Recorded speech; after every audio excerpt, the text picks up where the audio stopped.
In the vast landscape of China's ancient past, buried beneath centuries of silence and myth, lies a story as monumental as the Great Wall itself, a tale of ambition, fear, power, and the unstoppable pursuit of immortality. And as always, welcome back to Echoes of Time, where forgotten civilizations, hidden mysteries, and buried empires rise again through the lens of history. And today, we journey into the life of a man who reshaped the world around him and carved his legacy into the foundations of an empire. The first emperor of China, Qin Shi Huang, whose unrelenting quest for eternal life gave birth to one of humanity's greatest archaeological wonders, the Terracotta Army, a silent stone legion guarding a forbidden underground empire. More than 2,200 years ago, the land we now call China was a chaotic battlefield of 7 warring kingdoms, each driven by ambition and lust for dominance. And within this storm of constant conflict emerged a young ruler from the western state of Qin, a boy destined to change the course of history forever. Born as Ying Zheng, he ascended the Qin throne at only 13 years old, surrounded by treachery, palace conspiracies, and enemies waiting to devour the throne. But even at a young age, his will was iron and his mind razor-sharp. He crushed rebellions, executed corrupt nobles, centralized power, and prepared for something no ruler had dared to attempt, uniting the fractured lands into one nation. By the age of 38, he succeeded where countless kings had failed. Through relentless military campaigns, revolutionary tactics, and ruthless determination, he conquered the remaining 6 kingdoms, declaring himself Qin Shi Huang, the first emperor of China. But with his victory came a new fear: death. The emperor who dominated thousands of miles of land, who commanded armies in the hundreds of thousands, who burned scrolls, reshaped laws, standardized writing, coins, weights, transportation, and even the width of cartwheels. This same man was haunted by a terror deeper than any battlefield, the inevitability of mortality.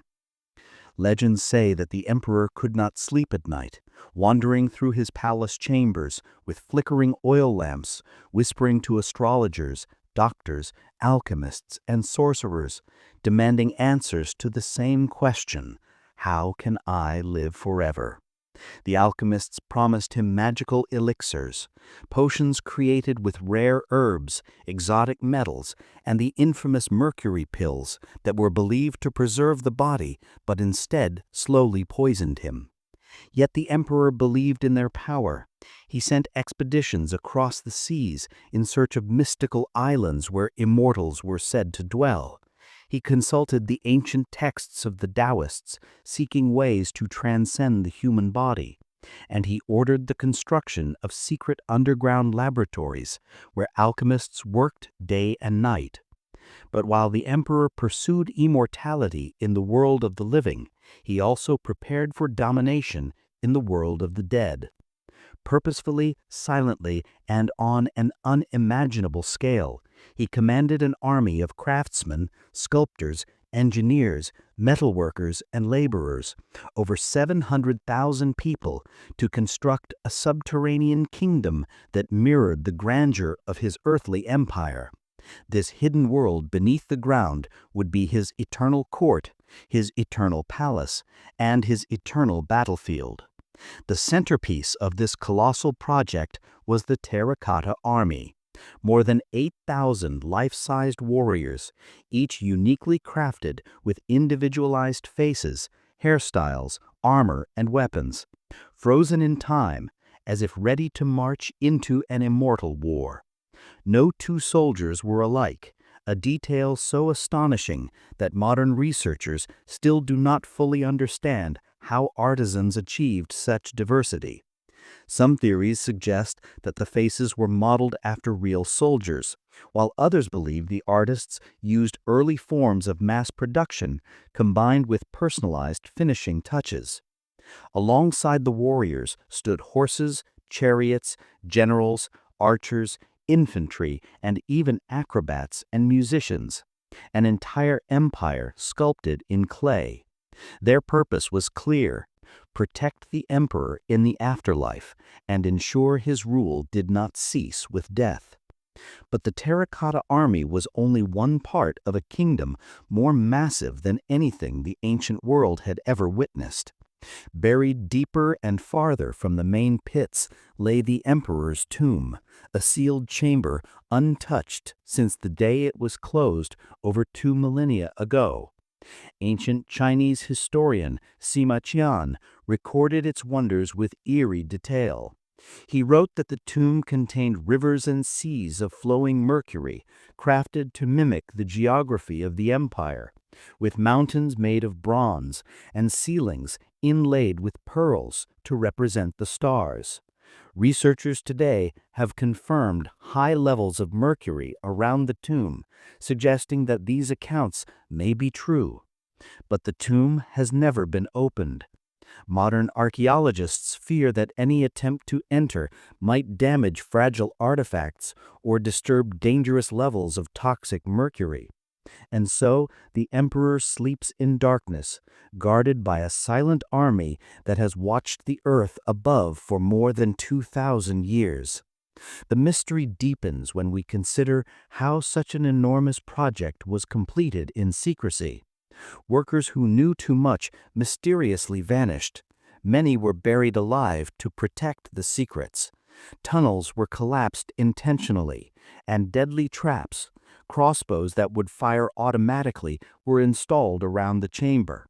Whether these traps still function remains unknown. Legends whisper that the emperor believed he would awaken in another world, his spirit marching alongside his terracotta soldiers, shielded from demons, rivals, and the forces of time.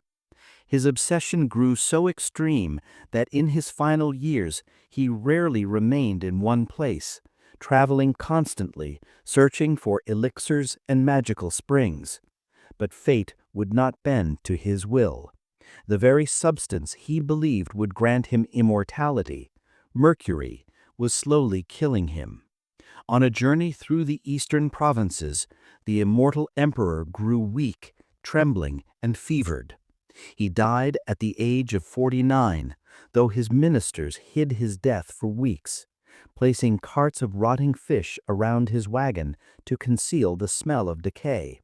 When he was finally carried back to his capital, he was entombed within his massive underground world, a world sealed so tightly that no one has entered it since.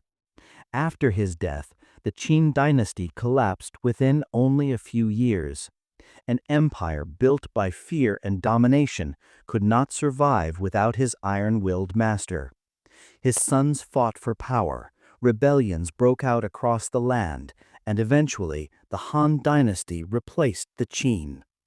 Time buried the Terracotta Army, the tomb, and the emperor's legacy, until 1974, when a group of farmers digging a well struck the head of a clay warrior, uncovering one of the greatest discoveries in archaeological history. Since then, the Terracotta Army has stunned the world, its scale, detail, and ambition unmatched by any ancient project. But the tomb itself, the deepest secret of Qin Shi Huang, still lies untouched, sealed by earth and time, filled with unknown wonders, dangers, and stories yet to be revealed.